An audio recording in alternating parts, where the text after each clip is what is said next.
Welcome po sa isa na namang edisyon ng Usapang Ediwa. So, ayun po, ang ating pong pag-uusapan sa araw na ito ay tungkol po sa Usapang Ansabi. So, ano nga ba yun? Ito po ang ibig sabihin po nitong ansabi para sa akin. Yung mga bagay na sinasabi ng ibang tao tungkol sa ginagawa natin, tungkol sa yung reaction nila sa mga bagay na ginagawa natin. Atin lang hihimayin ng kaunti, ng bahagya. Kailangan po nating maintindihan na kahit ano pong gawin nating bagay, lagi naman po talagang may masasabi at masasabi ang mga tao sa paligid natin. No? Kahit ano pong gawin natin, mapatama, mapamali, kahit ano pa yan, may masasabi po. Promise. Hindi pwedeng wala. Kasi marami po sa ating mga Pilipino, lagi dumidepende yung desisyon nila dun sa sasabihin ng iba. Na which is mali po. Kasi hindi po nasusunod yung ating kagustuhan. At ang nangyayari po, hindi po natin na i-maximize ang ating potensyal. Dahil lagi po kasi tayong pinangungunahan ng fear of rejection, no? Fear of failure.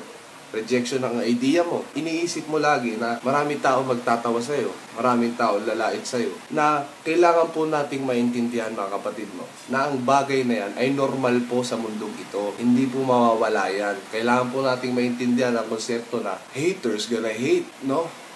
Nandun talaga Potatoes gonna potato. No? Hindi po mawawala. Lagi po silang nandyan.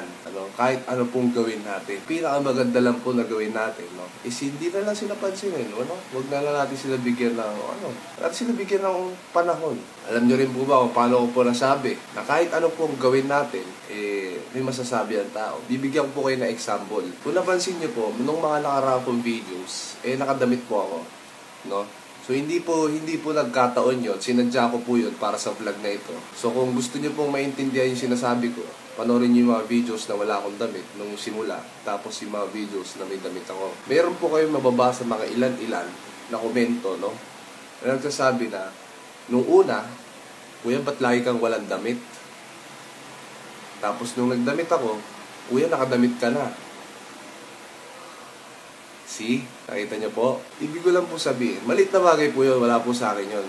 Hindi po yun yun. Ang pinupunto ko lang po, kahit ano pong gawin natin, mga kapatid, may masasabi at masasabi ang tao sa atin. Kaya wag po tayong matakot subukan ang mga bagay, no, na gusto nating gawin dahil natatakot tayo, naaalangan tayo sa sasabihin ng ibang tao. No? Kasi kung doon po tayo lagi didepende, no? Hindi po natin mamamaximize nga, yung sinasabi ko kanina, yung potential natin na dapat malayo yung maabot natin, pero dahil masyado tayong naapektuhan sa iisipin, sa sasabihin, no, ng ibang tao sa paligid natin, hindi na lang natin ginagawa yung isang bagay. Na kung tutusin, pag ginawa natin, kaya naman talaga. No, sabi nga nila, fear is just an illusion. So, illusion lang po yung maibigan. Kung ano po man yung mga kinakatakutan mong bagay. Ito po yung kahit saan po ito, pa-love life, papatrabaho, kung ano pa man. General po itong pinag-uusapan natin. Pa-love life, papatrabaho, buhay, personal, lahat. General po itong pinupunto ko rito. No? Imagine niyo po, kung ang Wright Brothers nag-invento po ng eroplano. Actually, mas nauna po sa kanila. Yung nauna po nag-fail. Tapos yung pangalawa, sila po yung nag-succeed, Wright Brothers. Imagine niyo po, kung nakinig po yung Wright Brothers sa sasabihin ng iba, tingin niyo po ba may eroplano ngayon? Kung nakinig sila dun sa mga taong nagtawa sa kanila na sinasabi, paano mo paliliparin yan? Bakal yan. Tapos lalagyan pa ng tao, paano lilipad yan?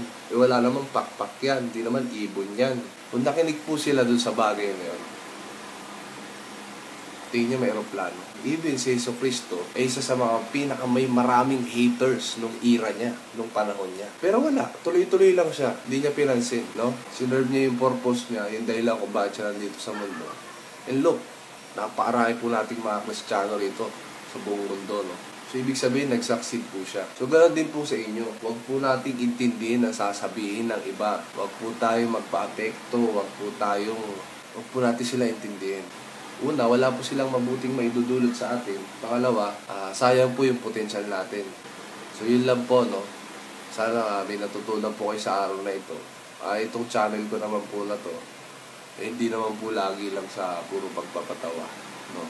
Gusto ko rin po minsan mag-iwan ng mga magandang bagay para maganda salita sa inyo para ma-inspire kayo. No? Kasi na-inspire lang rin po ako. No? Na-inspire lang rin po ako. So, ingat po sa mga lakad ko. God bless po sa inyo lahat.